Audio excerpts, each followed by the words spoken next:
여호와의 말씀입니다. 아멘. 오늘 말씀의 제목은 생명과 사망의 길 사이에서입니다. 생명과 사망의 길 사이에서. 우리가 너무나 잘 알고 있다시피 바벨론 제국은 총 4차례에 걸쳐서 유다를 침공합니다. 3차 침공 때에는 지금의 시드기야 왕, 유다의 마지막 왕이었던 시드기야 왕의 조카였던 여호야긴 왕이 폐위되고 숙부였던 시드기야가 유다의 마지막 왕으로 세워지게 됩니다. 이제 에레미야를 통한 하나님의 예언이 더욱더 선명하게 그리고 명확하게 드러나게 된 것입니다. 이제 유다 왕국은 풍전등화의 위기 속에서 갈팡질팡하고 있습니다. 예언의 말씀대로 그들은 생명과 사망의 길 사이에 놓이게 되었습니다. 그러한 혼란과 위기 속에서 시드기야는 제사장 바술과 스바냐를 예레미야에게 보내게 됩니다. 이들을 만나 시드기야에게 전하라고 말씀하신 것이 바로 오늘 본문의 내용인데요.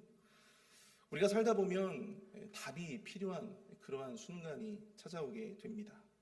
그런데 문제는 아무리 우리의 생각을 굴려봐도, 아무리 우리 주위를 둘러봐도 마땅히 그 답이 생각나지 않을 때가 있더라는 것이죠. 오히려 혼란과 두려움만이 더욱더 커지는 순간이 있습니다. 이것저것 생각해보지만 스스로의 한계를 느끼고 좌절하게 되는 그런 경험들, 저뿐만 아니라 우리 모든 분들이 다 한 번쯤은 있었을 것입니다. 마치 이 유다의 왕 시드기야처럼 말입니다. 생명과 사망의 길 사이에서 위태롭게 줄다리기 하는 이 줄타기를 하고 있는 우리 자신을 만나게 될 때 우리가 진정으로 고려해야 할 것이 과연 무엇일까요? 그때 우리가 확 붙잡아야 하는 생명의 동아줄, 생명의 구원줄은 과연 무엇이겠습니까? 이 위태로운 삶의 줄타기를 끝내고 다시금 평안을 회복할 길이 과연 무엇일까요? 시드기야의 간절함으로 그 답을 찾고자 이 자리에 나온 우리 모두에게 전하시는 하나님의 말씀, 하나님의 지혜는 과연 무엇인가? 오늘 저녁에는 이 생명과 사망의 길 사이에서 우리가 결단해야 할 것, 그것이 과연 무엇인지를 함께 나누어 보고자 합니다. 첫 번째로 생명과 사망의 길 사이에서 다름 아닌 우리 자신이 하나님 앞에 서야 한다라고 하는 것입니다. 오늘 본문의 정확한 시기를 가늠하기는 어렵지만 대략 이 바벨론 제국이 4차 침공을 결행해서 예루살렘 성을 포위하던 때로 추정해 볼 수 있습니다. 예루살렘 멸망 약 한 1년 반 정도, 그 정도 이전의 시점이라고 할 수가 있습니다. 직전에 자신들의 왕국을 공략해서 성공하고 이 왕들을 갈아치운 전력이 있었던 이 바벨론 제국의 막강한 화력 앞에서 이 왕이었던 시드기야는 깊은 두려움과 근심 가운데 놓여 있었다라고 하는 것이죠. 그래서였을까요? 평소 그가 그렇게 좋게 생각하지 않았던 예레미야에게 자신의 가신 2명을 보내게 됩니다. 바로 제사장이었던 바수훌과 스바냐입니다. 여기 나오는 이 스바냐는 선지자 스바냐가 아닙니다. 이들을 보낸 시드기야는 3차 바벨론 침공 때 자신의 조카 여호야긴이 즉위 3개월 만에 폐위되어서 포로로 끌려가는 것을 자신의 이 2눈으로 정확하게 명확하게 지켜보았습니다. 그래서였을까? 그는 재위 기간 내내 이 바벨론 제국에 굉장히 적대적인 태도를 취하게 됩니다. 바벨론 몰래 애굽을 필두로 한 이 반 바벨론 이 전선을 형성을 하게 되는 것이죠. 에돔, 모압, 두로, 시돈 등과 함께 이 반 바벨론 전선에 합류하게 되었다라고 하는 것입니다. 그러다 그 모든 계획이 발각이 되었죠. 그래서 결국 이 바벨론으로 소환이 되어서 느부갓네살 황제 앞에 서게 됩니다. 그리고 그곳에서 굴욕적으로 충성을 맹세하게 돼요. 그리고 그 결과로 이제 다시금 유다로 돌아올 수 있게 된 것입니다. 이러한 전력이 있음에도 불구하고 시드기야는 이 반 바벨론 정책을 고수합니다. 그리고 그 결과 바벨론의 4차 침공이라고 하는 그러한 파국을 맞게 된 것이죠. 믿었던 애굽과 다른 나라들도 이 유다를 돕지 못했습니다. 바벨론의 대군은 예루살렘 성을 에워싸고 왕국은 지금 생명과 이 사망의 기로에 놓이게 되었습니다.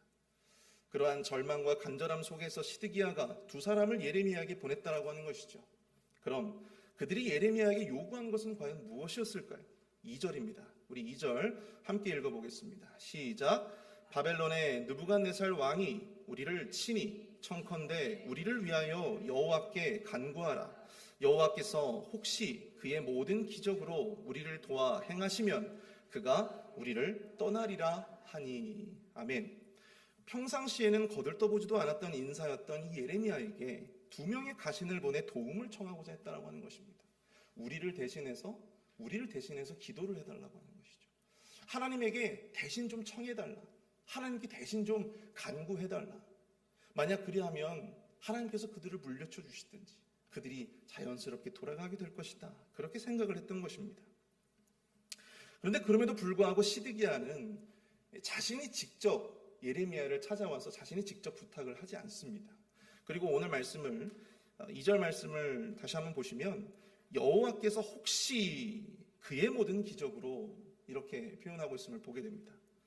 혹시라고 하는 단어를 통해 유추해 볼 수 있듯이 이 지금 시드기야의 마음 가운데 부탁은 하고 있지만 사실 그 마음 가운데 자기 스스로도 확신이 없었다라고 하는 것을 우리가 생각해 볼 수 있다고 하는 것이죠.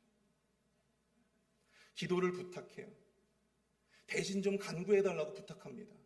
그런데 자기 스스로 나오지도 않고 또 그것에 대해서 자기 스스로 어떤 믿음이나 확신조차도 시드기야에게는 없었다라고 하는 사실입니다. 그럼에도 불구하고 지푸라기라도 잡는 심정으로 예레미야에게 도움을 청하고 있었던 것입니다. 우리가 살다 보면 믿었던 것에 배신을 당할 수 있습니다. 돈을 믿으면 돈에 배신을 당할 수 있고요. 또 사람을 믿으면 사람에게 배신을 당할 수 있습니다. 그런데 그렇게 믿었던 대상이 아무런 도움이 되지 못하게 될 때 그 모든 것들이 아무런 의미가 없었구나라고 하는 것을 깨닫게 될 때 그제서야 우리의 마음이 급해지게 된다라고 하는 것입니다. 두려워지기 시작합니다. 지금 바로 이 시드기야가 그랬다라고 하는 것이죠. 상황이 이렇게까지 되고 보니까 그제서야 이 예레미야에게 도움을 요청했다라고 하는 것입니다. 하나님께 기도해달라고 말이죠. 그런데 그런 임무를 띠고 온 바술과 스바냐에게 예레미야는 과연 어떠한 말을 해주었을까요? 본문 3절부터 7절까지의 내용을 보면 이렇습니다. 여전히 하나님은 유다를 향해서 분노와 진노 그리고 대노를 가지고 계셨고 전염병과 칼과 기근으로 예루살렘을 멸하실 것이다 말씀하십니다. 그리고 행여라도 이 칼과 기근과 전염병에서 살아남은 자가 있다. 이 남은 자들 또한 바벨론과 느부갓네살 왕에 의해서 죽게 될 것이다. 포로가 되게 될 것이다. 그렇게 말씀하시는 것입니다. 예레미야는 하나님은 그들을 긍휼히 여기지도 아니하시고 불쌍히 여기지도 아니하실 것이다. 그렇게 아주 부정적인 끔찍한 예언을 하고 있음을 보게 됩니다. 그리고 오늘 본문 8절을 보시면요. 여호와께서 말씀하시기를 보라 내가 너희 앞에 생명의 길과 사망의 길을 두었노라. 너는 이 백성에게 전하라 하셨느니라. 이렇게 말씀을 하고 있어요.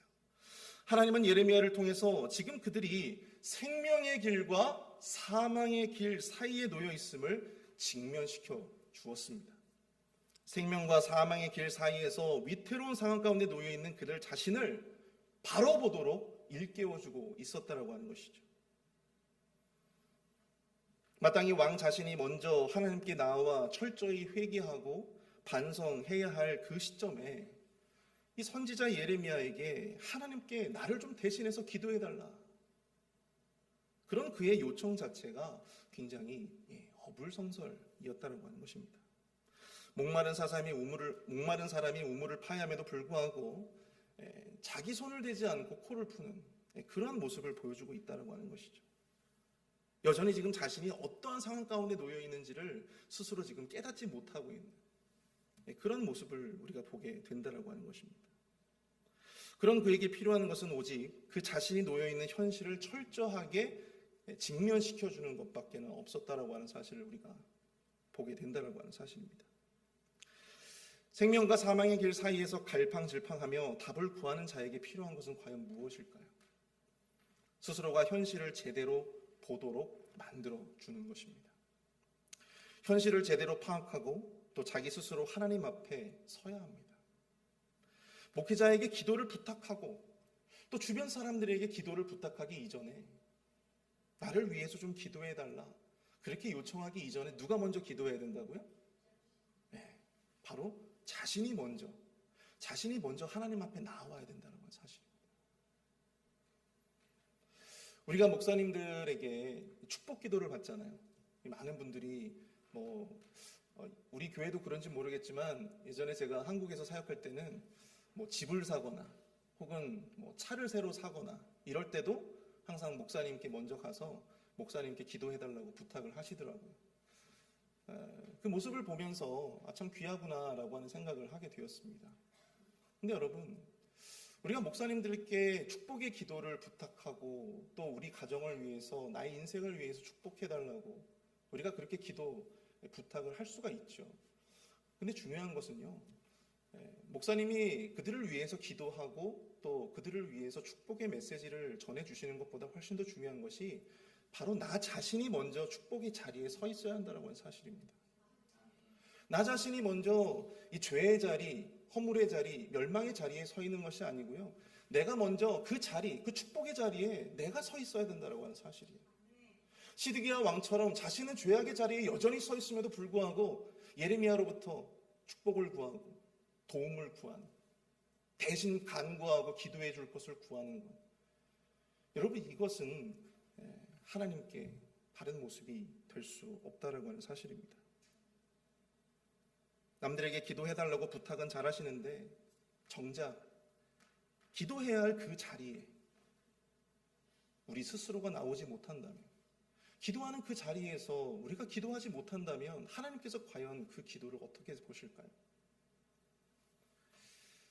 목회자들에게 축복 기도를 받고 축복의 메시지를 들려달라고 하는데 정작 자신이 축복의 자리에 서 있지 않는다면 우리는 이 시드기야의 이 허물을 그대로 답습하는 것은 아닌지 우리 스스로가 한번 이 말씀을 통해서 생각해 보실 수 있기를 축복합니다. 사랑하는 성도 여러분, 답을 구하려면요, 답을 가지신 이에게 직접 나아가야 합니다. 누구의 도움을 구해서가 아니고요, 자신이 직접 나아가야 됩니다. 시드기야 왕처럼 사람들 뒤에 숨어서는 안 됩니다. 대신 간구해달라고, 대신 용서를 빌어달라고 해서는 안 되는 것입니다. 그것은 그에게 결코, 그 인생에게 결코 답이 될 수 없다라고 하는 것입니다. 시드기야에게 필요한 것은 중보기도가 아니라 바로 하나님 앞에 철저히 무릎 꿇는, 철저하게 그 삶을 돌이키는 회개이다라고 하는 사실을 우리가 이 말씀을 통해서 깨달아야 한다고 하는 것입니다. 예레미야의 직원은 바로 그가 마주해야 할 현실을 똑바로 직면시켜 주고 있는 것입니다. 사람들 뒤에 숨지 말고 손대고 코 풀려고 하지 말고 직접 나와서 용서를 빌고 회개해야 한다고 하는 사실입니다. 우리 가운데 생명과 사망의 길 사이에서 두려움과 이 혼란 가운데 있는 분들이 있으십니까? 만약 그렇다면 여러분 스스로 하나님 앞에 나오시기를 축복합니다. 기도의 자리, 축복의 자리, 그 회개의 자리에 우리 스스로가 직접 하나님께 나아가 그 답을 구하실 수 있기를 축복합니다. 신앙이라고 하는 것은 결코 남이 해주는 것이 아니고요, 바로 자신의 문제이기 때문입니다. 우리가 두 번째로 이 본문을 통해서 살펴볼 것은 생명과 사망의 길 사이에서 우리는 하나님이 여시는 길을 따라가야 한다라고 하는 것입니다. 생명과 사망의 길 사이에서 답을 구하는 시드기야 왕과 유다 백성들에게 하나님이 주시는 답은 한 가지였어요. 우리 9절을 한번 볼까요? 이 성읍에 사는 자는 칼과 기근과 전염병에 죽으려니와 너희를 애워싼 갈대아인에게 나아가서 항복하는 자는 살 것이나 그의 목숨은 전리품같이 되리라. 지금 상황에서는 바벨론의 이 대군을 맞아서 이 유다 백성들이 승리할 수가 없는 상황입니다. 그것은 바로 하나님의 뜻이 아니었어요. 하나님은 바벨론으로 회개치 않는 유다를 멸망시키실 것입니다. 그것은 이제 돌이킬 수 없는 상황이 되어버렸습니다. 그런 상황에서 하나님은 긍휼을 베푸시어 그들이 죽지 않고 살아날 수 있는 길을 알려주셨다라고 하는 것이죠. 여전히 이 하나님의 마음 가운데에는 그들을 벌하고자 하는 마음도 있으시지만 그들을 살리고자 하시는 사랑과 긍휼의 마음도 이 하나님의 마음 가운데 있음을 우리가 깨닫게 된다고 하는 것입니다. 그 긍휼함으로 하나님은 그들에게 살 수 있는 길을 알려주세요. 무엇입니까? 바로 예루살렘 성을 열고 그들에게 항복하라는 것입니다. 그러나 그들은 그들의 생명을 위해서 하나님이 열어놓으신 그 유일한 생명의 길을 그대로 따라가지 않았다라고 하는 것입니다. 여러분들 혹시 이 섬을 가보신 분이 있으신지 모르겠습니다. 여러분 일본의 섬 중에서 가장 아름다운 섬이 있어요. 어떤 섬이죠? 오키나와라고 하는 섬입니다. 우리나라의 제주도와 같은 섬이에요. 여러분 그곳에 가시면 아는 일본 사람들이 그곳을 대표적인 어떤 휴양지로 꼽을 만큼 굉장히 유명한 섬입니다. 그런데 그곳은 원래 일본 땅이 아니었습니다. 사실 19세기 이 메이지 시대 이전까지는 사실 그곳은 류큐 왕국이라고 해서 독립국가였습니다. 그런데 메이지 시대에 완전히 일본 제국에 합병이 되게 되죠. 식민지가 되었습니다. 그러다 보니까 일본의 본토 사람들은요, 그때부터 지금까지 줄곧 이 오키나와 사람들을 차별하고 이 태평양 전쟁 때에도 일본 군부는 이 오키나와에 살던 사람들을 이 전쟁의 총알바지로 그렇게 사용했습니다. 그들은 오키나와 사람들에게 미군이 오면 절대로 항복하지 말라고 이야기합니다. 왜 항복하지 말라고 했을까요? 실제로 이 오키나와에서 정말 수많은 주민들이 스스로 목숨을 끊었어요. 정말 이 미군을 만나면 스스로 수류탄을 던지고 수류탄을 끌어안고 폭사하거나 아니면 이 절벽에서 떨어져 스스로 자신의 아이를 끌어안고 그렇게 목숨을 끊었던 수많은 사람들이 있습니다. 왜 그랬을까요? 일본 군부가 그들에게 유언비어를 퍼뜨렸기 때문입니다. 항복하면 미군들이 아녀자들은 강간하고 그리고 그 몸을 찢어서 죽인다. 그리고 남자들은 탱크 밑에 깔아놓고서는 깔고 뭉갠다. 이런 아주 잔혹한 미군에 대한 아주 잔혹한 유언비어들을 퍼뜨렸던 거예요. 그러니까 사람들이 두려우니까 항복을 하지 않고 어떻게 해요? 벼랑 끝에 자신의 몸을 던질 수밖에 없었다라고 하는 사실입니다. 미군에게 항복하면 얼마든지 자신의 생명을 보존할 수 있었음에도 불구하고 그들은 결국 죽음의 길을 택할 수밖에 없었습니다. 무엇 때문입니까? 바로 무지 때문이었어요. 마찬가지입니다. 하나님께서 유다 백성들에게 유일하게 열어놓으신 그 생명의 길, 그들에게 항복하라. 그러면 그 생명을 보존할 수 있을 것이다. 하지만 그들은 영적인 무지로 말미암아 하나님의 말씀을 고지 듣지 않았다라고 하는 것입니다. 생명과 사망의 길에서 우리는 다름 아닌 하나님이 열어놓으신 그 길을 따라가야 합니다. 그런데 그 길을 걸어가고 싶어도 여전히 우리를 묶고 있는 것들이 참 많습니다. 하나님이 여시는 길과 방법을 따르면 왠지 모르게 망할 것 같고 실패할 것 같은 그런 믿음 없음과 두려움이 우리 안에 여전히 남겨져 있기 때문입니다.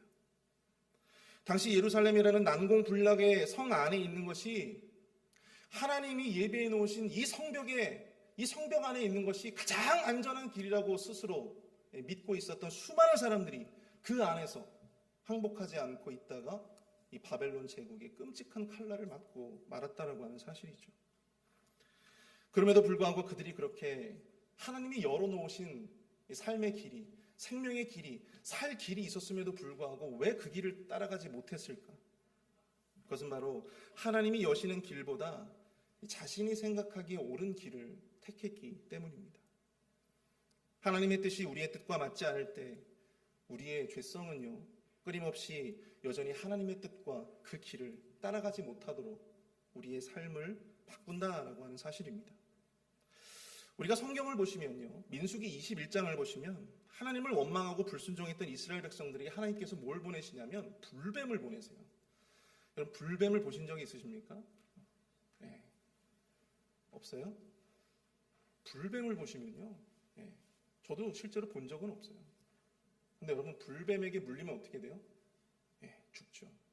근데 하나님께서 불뱀에 물린 사람들을 구하기 위해서 살 길을 열어놓으십니다. 어떻게 하셨을까요? 커다란 장대를 만들어 놓고 거기다가 뭘 걸어놨어요? 노뱀을 걸어놓습니다. 노수로 만든 이 뱀을 걸어놔요. 그리고 그것을 보게끔 했던 것입니다. 그것만 바라보면 뱀의 물림을 받았던 사람들도 다시 살아날 수가 있었어요. 그런데 그 말을 믿지 못하고 그 노뱀을 보지 못했던 사람들은 어떻습니까? 그대로 죽음을 맞이할 수밖에 없었다라고 하는 것입니다. 본 사람은 살고 믿지 못하고 보지 않은 사람들은 결국 죽게 된 것입니다. 상식적으로 뱀에 물리면 여러분들 어떻게 해야 됩니까?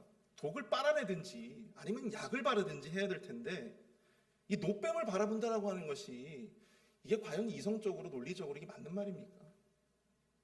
아무리 생각해봐도 그들에게 도무지 납득이 되지 않았다라고 하는 것이죠. 열왕기와 5장에 보시면 나아만 장군의 이야기가 나오죠. 나병에 걸린 나아만에게 요단강에서 7번 씻으라고 하는 엘리사의 말, 이 말을 듣고 나아만은 기가 차합니다. 내가 떠난 그 고향 땅에 강이 없어서 내가 여기까지 왔겠느냐 하면서 다시 돌아가려고 하죠. 그때 그의 부하가 만류하는 끝에 그가 결국 엘리사의 말대로 요단강에서 7번 그 몸을 씻게 됩니다. 그리고 나병의 치유를 얻게 되었다라고 하는 것이죠. 십자가의 복음은 또한 어떻습니까? 고린도전서 1장 18절에 보시면 십자가의 도가 멸망하는 자들에게는 미련한 것이요 구원을 받은 우리에게는 하나님의 능력이라 말씀하고 있습니다. 일반 사람들에게는 십자가로 우리가 구원을 받는다? 그 십자가로 말미암는 구원은 미련한 것이고 납득하기 어려운 구원의 방식이었다라고 하는 사실입니다. 그러나 그 미련한 방식이 바로 하나님이 모든 인류를 위해서 열어놓으신 유일한 구원의 길, 유일한 생명의 길이 되었다라고 하는 사실을 우리는 말씀을 통해서 깨닫게 된다라고 하는 것이죠. 그럼에도 불구하고 우리는 여전히 하나님이 여시는 그 길, 그 구원의 문에 보이지 않을 때가, 그 구원의 문이 보이지 않을 때가 있어요. 어느 때입니까? 바로 우리가 여전히 우리의 연약함과 허물과 우리의 죄와 실패를 인정하지 못하고 하나님을 인정하지 못하는 때입니다. 우리가 그것을 인정하지 못하면요, 하나님이 우리를 위해서 열어놓으신 그 길을 우리가 찾지 못하고 보지 못하게 된다는 사실입니다. 두 손 두 발 다 들고 하나님께 나아와도 시원치 않은데 여전히 자신의 죄를 인정하지 못하고 회개하지 못하는 그런 모습들, 여전히 내가 옳았고 여전히 내가 택한 그 길은 틀리지 않았다라고 말하는 바로 그 믿음, 여러분, 그것으로 말미암아 우리는 하나님이 우리를 위해서 열어놓으신 그 길을 보지 못하게 된다고 하는 사실입니다. 우리가 살기를 바라시는 하나님의 마음이 와닿지가 않는 것이죠. 살다 보면 정말 이 인정이라고 하는 것이 정말 어려운 것이다 라고 하는 것을 깨닫게 됩니다. 스스로의 잘못을 인정하는 것, 그리고 삶의 방향을 다시금 하나님 쪽으로 돌이키는 것, 이것이 정말 쉬운 일이 아니다라고 하는 사실을 저 스스로도 깨닫게 됩니다. 인정만 하면 되는데, 인정만 하면 참 쉬운데, 근데 그 인정이 참 어렵다라고 하는 것이죠. 저의 아내에게 저의 잘못을 인정하는 것 자체도 정말 어려운 일입니다. 그런데 하물며 하나님께 우리의 잘못을 인정하는 것, 여러분, 그것은 얼마나 어려운 일이겠습니까? 그것을 인정하면 나의 전 인생이 부정당하는 것 같고 나의 전 존재가 부정당하는 것 같은 수치와 아픔을 느낄지도 모릅니다. 그러나 그것을 딛고 인정하고 돌이켜야 비로소 우리를 향해 열어놓으신 하나님의 그 살 길이 보인다라고 하는 사실을 여러분들 꼭 기억하실 수 있기를 축복합니다. 사랑하는 성도 여러분, 말씀을 정리합니다. 생명과 사망의 길 사이에서 우리가 택해야 할 길은 아주 분명합니다. 생명과 사망의 길 사이에서 우리는 사람 뒤에 숨지 말고 우리가 믿고 의지하는 그 대상, 그 뒤에 숨지 말아야 합니다. 대신 하나님을 마주해야 합니다. 하나님의 자리에 다름 아닌 내가 서야 합니다. 나 자신이 하나님 앞에 나아가야 합니다. 기도를 부탁하고 축복의 말을 듣는 것보다 우선해야 할 것은 바로 나 자신이 기도의 자리에, 나 자신이 하나님의 축복을 받을 만한 바로 그 자리에 서 있는 것입니다. 그래야 하나님이 여시는 생명의 길이 보이고, 그래야 용서의 길도 보이는 것입니다. 우리의 연약함과 허물을 인정하고 나보다 더 나를 잘 아시고 나의 생각보다 더 크신 하나님의 길이 무엇인지를 찾고 그 길을 따라가는 저와 여러분들 될 수 있기를 축복합니다. 우리 시간 말씀을 생각하며 함께 찬양하기를 원합니다. 주가 보이신 생명의 길 함께 찬양하고 우리 함께 기도하겠습니다. 주가 보이신 생명의 길 함께 찬양합니다.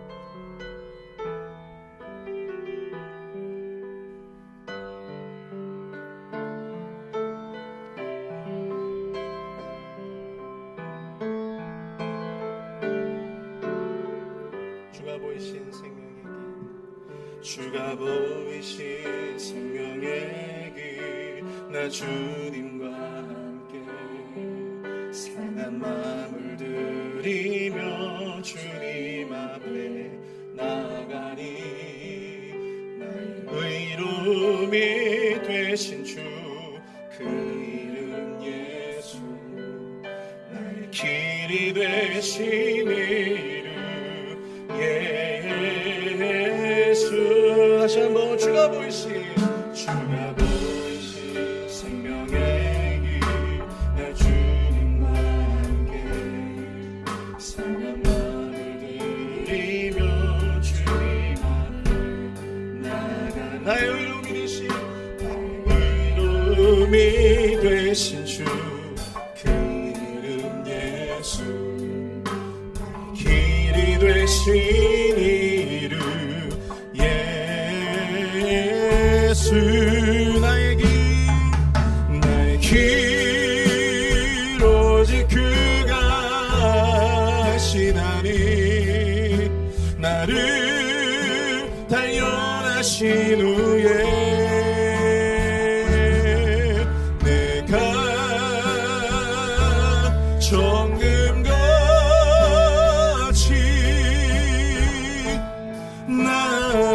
나오리. 다시 한번 고백합니다. 주가 보이신 생명의 길, 주가 보이신 생명의 길, 나 주님과 함께 상한 마음을 들이며 주님 앞에 나가리.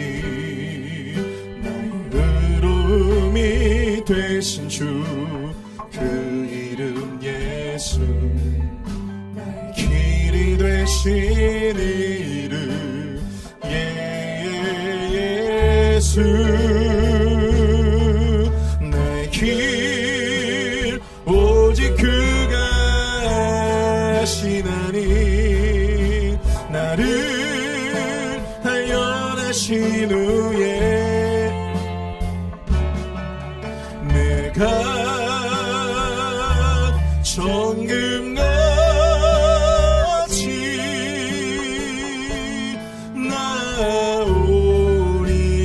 나오리다. 나의 길 오직 그가 하시나니 나의 길 오직 그가 하시나니 나를 단련하신 후에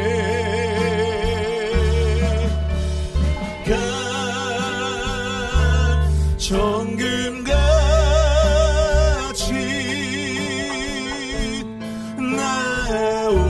나오리다. 아멘.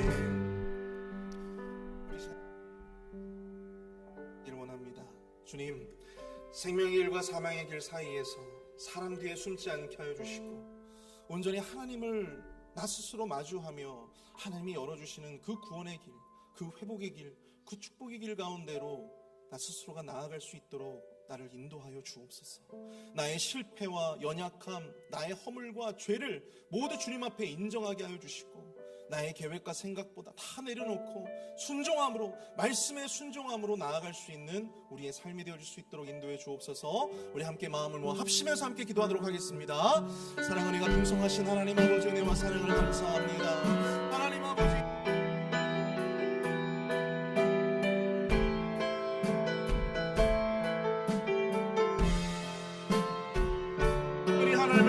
주시며 하나님이 열어주시는 그 구원의 길과 또한 아버지 하나님이여 그 생명의 길, 그 회복의 길로 나아갈 수 있도록 주여 하나님 아버지 역사하여 주시옵소서.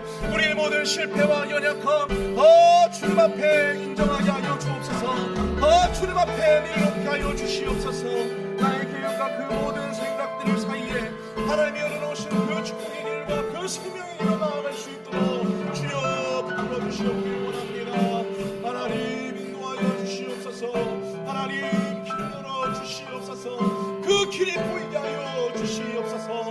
그 길을 깨닫게 하여 주시옵소서. 하나님 아버지 붙들어 주시옵길 원합니다. 아버지 역사하여 주시옵소서. 우리 시간 두 번째로 함께 기도할 때 우리 공동체, 우리 연약한 지체들을 위해서 함께 기도했으면 좋겠습니다.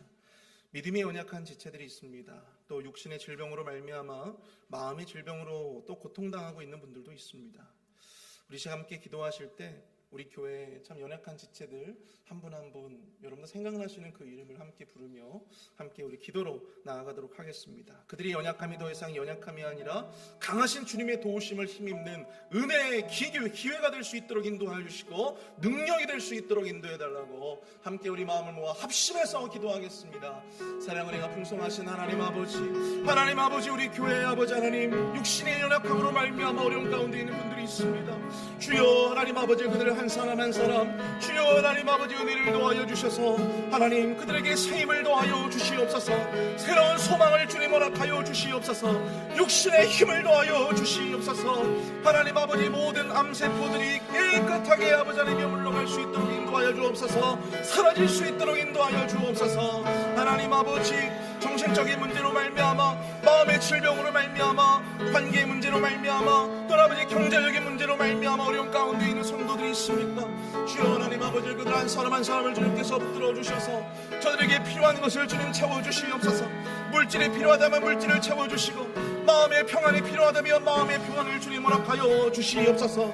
하나님 아버지 우리의 연약함이 더 이상 연약함으로 끝나지 않게 하여 주시고 실패와 좌절의 이름이 되지 않게 하여 주시며 강하신 주님을 만나고 하나님과 강하신 주님을 만나고 주님의 도우심을 힘입는 아버지 은혜의 능력이 되게 하여 주시며 은혜의 기회가 되어질 수 있도록 주여 하나님 아버지 역사하여 주시옵소서.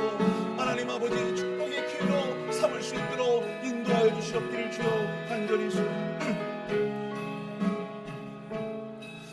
우리 교회 우리 리더십들을 위해서 이 시간 함께 기도하길 원합니다. 우리 교회 이우리 담임 목사님을 위해서 함께 기도합니다. 우리 목사님 우리 교회의 담임 목사로서 주님께서 보내주시고 또 귀한 사역을 열심으로 잘 감당하고 계신데 우리 목사님에게 마음의 평안과 또한 육신의 또한 모든 연약함들, 육신의 피로와 또 그 모든 연약함들이 다 지워지고 강건함으로 주님의 귀한 사역들 감당할 수 있도록 힘과 능력을 달라고 우리 목사님을 위해서 여러분들 기도해 주시기를 부탁을 드립니다. 또한 사모님과 또한 가정을 위해서 여러분들 계속해서 기도해 주십시오. 목사님의 또한 사모님과 또한 우리 딸 나린이를 위해서 여러분들 기도해 주시고 또 특별히 우리 장로님들 위해서 함께 기도해 주시기를 부탁을 드립니다. 장로님들의 건강과 또한 장로님들의 육신의 연약함 그 모든 것들을 돌보아 주시고 또 그 가정을 위로하여 주시옵소서. 그 사업체에 그 직장에 복을 더하여 주시옵소서. 또 우리 교회의 목자님들과 또 많은 리더십들 한 분 한 분 주님께서 저들의 삶을 축복하여 주셔서 성도들을 섬기며 나아가는데 조금도 부족함이 없도록 은혜로 함께 해달라고 우리 이 시간 함께 우리 교회 리더십들을 위해서 우리 뜨겁게 함께 기도하도록 하겠습니다. 함께 기도합니다. 사랑을 풍성하신 하나님 아버지 은혜와 사랑을 감사합니다. 하나님 아버지 우리 교회 담임 목사님 우리 목사님 주여 하나님 아버지 붙들어 주시옵소서. 영육간의 강건함으로 아버지 하나님의 목사님을 붙들어 주시옵소서. 마음의 평안함을 주님 허락하여 주시옵시고 육신의 피로와 그 모든 아버지 육신의 어려움들 주여 하나님 아버지 깨끗하게 지워주시며 아버지 새 힘을 충전받게 하여 주시옵소서. 하나님이 주시는 능력으로 귀한 사역 감당할 수 있도록 힘과 능력을 더하여 주시옵소서.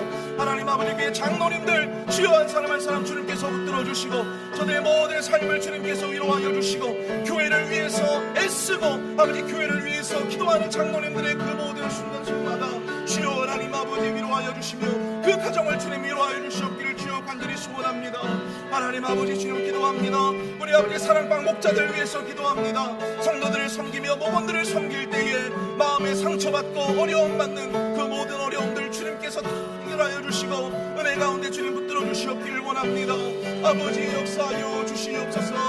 주여 인도하여 주시옵소서. 하나님 아버지 우리 주일학교를 위해서 기도합니다. 하나님 아버지 유중원 전도사님과 아버지 모든 교사들 한 사람 한 사람 주님께서 붙들어 주셔서 그 모든 리더십들 가운데 주님께서 성령 충만의 은혜를 더하여 주시고 은혜 가운데 붙들어 주시옵기를 주여 간절히 소원하오니 주여 주일학교 아버지께서 인도하여 주시고 함께 인도하여 주시옵소서. 그 사역 가운데 귀한 능력으로 붙들어 주시며 역사하여 주시옵기를 주여 간절히 소원합니다. 아버지 역사하여 주시옵소서. 우리 시간 함께 우리 마지막으로 또 함께 우리 교회를 위해서 함께 기도할 때 여러분들 우리 교회에 우리 깨어진 관계들을 위해서 함께 좀 기도했으면 좋겠습니다. 겉으로 보면 너무나도 좋아 보이고 겉으로 보면 아무렇지도 않은 듯 보이지만 서로를 의심하고 또 경계하고 용서하지 못하고 품고 이해하지 못하는 그런 우리의 현실을 보면서 우리가 함께 정말 진중하게 하나님 앞에 회개하며 기도하며 나아가길 소원합니다. 주님, 그 모든 경계를 풀고 그 모든 의심과 미움을 멈추게 하여 주시옵소서. 모든 깨어진 관계가 회복되어질 수 있도록 주님 역사하여 주시옵소서. 우리 모두가 우리를 용서하신 하나님의 사랑을 기억하게 하여 주시고 모든 관계가 주님의 사랑 가운데서 회복되어지게 하여 주옵소서. 우리 함께 마지막으로 함께 기도하며 나가도록 하겠습니다. 사랑 은혜가 풍성하신 하나님 아버지 은혜와 사랑을 감사합니다. 하나님 아버지 우리 교회 아버지 각자의 모든 성도들 아버지 하나님의 그 각자의 삶 속에서 아버지 모든 깨어진 관계들이 회복되어질 수 있도록 주님 인도하여 주시옵소서. 겉으로 보면 아무렇지 않은 듯 보이지만 서로를 의심하고 경계하며 용서하지 못하고 품지 못하고 하나님 아버지 그러한 시도조차 하지 않으려고 하는 현실을 보며 하나님 아버지 우리가 주님 앞에 회개하며 나아가길 소원합니다. 하나님 아버지 우리 교회 모든 깨어진 관계가 회복되어지게 하여 주시옵소서. 서로를 경계하고 의심하고 미워하는 일을 멈추게 하여 주시옵소서. 우리 모두가 우리를 용서하신 하나님의 사랑을 기억하게 하여 주시옵소서. 하나님 아버지 악하게 아버지 모든 관계를 아버지 하나님의 이간질하는 그 모든 세력들 아버지 악한 사단의 모든 세력들이 멈춰지게 하여 주시옵소서. 하나님 아버지 모든 관계가 주님의 사랑 안에서 온전히 용서하고 회복되어질 수 있도록 주여 은혜를 도와주시옵소서. 주시옵기를 간절히 원합니다. 주여 붙들어 주시옵소서.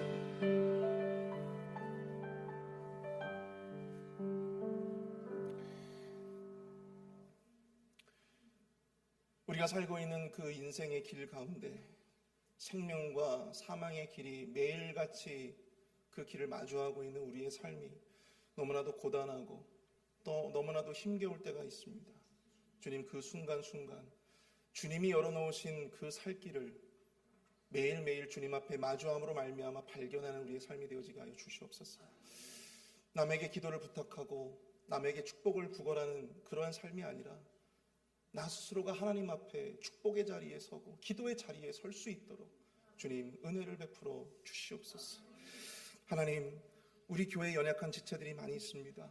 육신적인 연약함, 또한 경제적인 연약함, 또 심령의 연약함을 가지고 있는 자들 한 사람 한 사람 주님께서 붙들어 주시고 위로하여 주셔서 소망을 더하여 주시옵소서.